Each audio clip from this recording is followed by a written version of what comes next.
Dear God, yep, it's me again. And I have a couple of questions for you. Well, I know that you see and hear me. I know that Jesus took my sin and died so I could live. I know that you are loving, gracious, and a merciful God. I believe your word and your promises, which are all great, I suppose.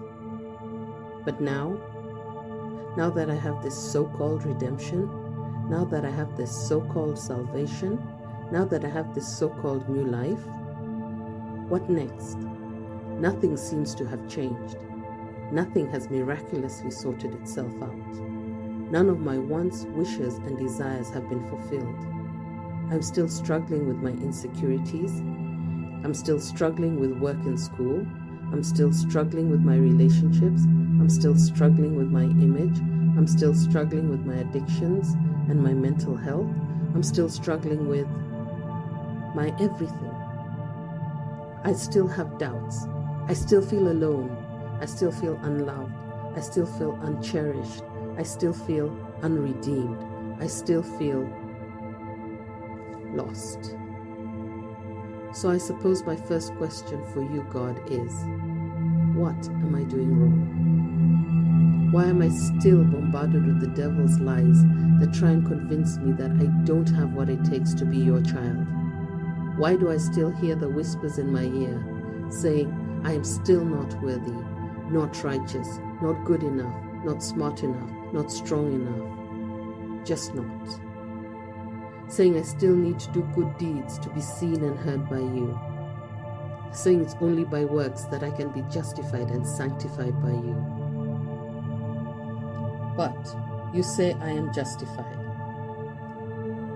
You say by your grace all my sin was washed away, cast as far as the east is from the west.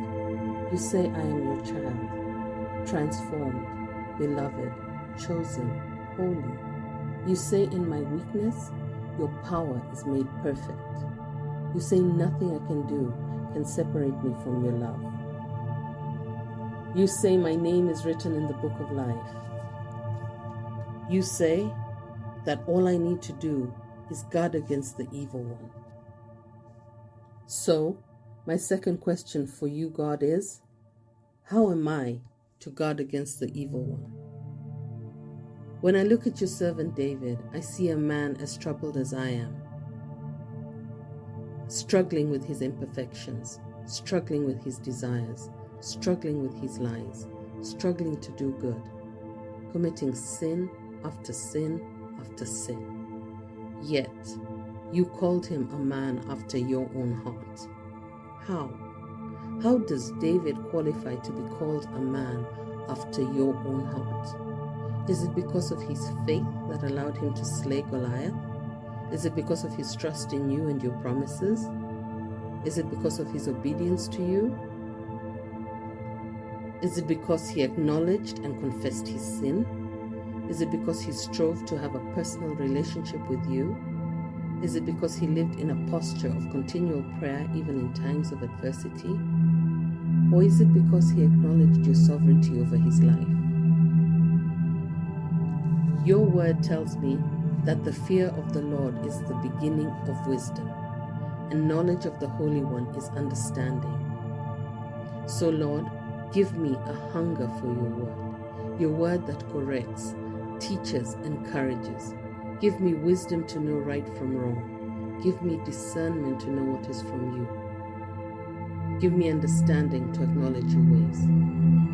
Help me become one, as David, after your own heart. Help me know more of you, Lord. Help me to grow in you. Forgive my unbelief and lead me to you.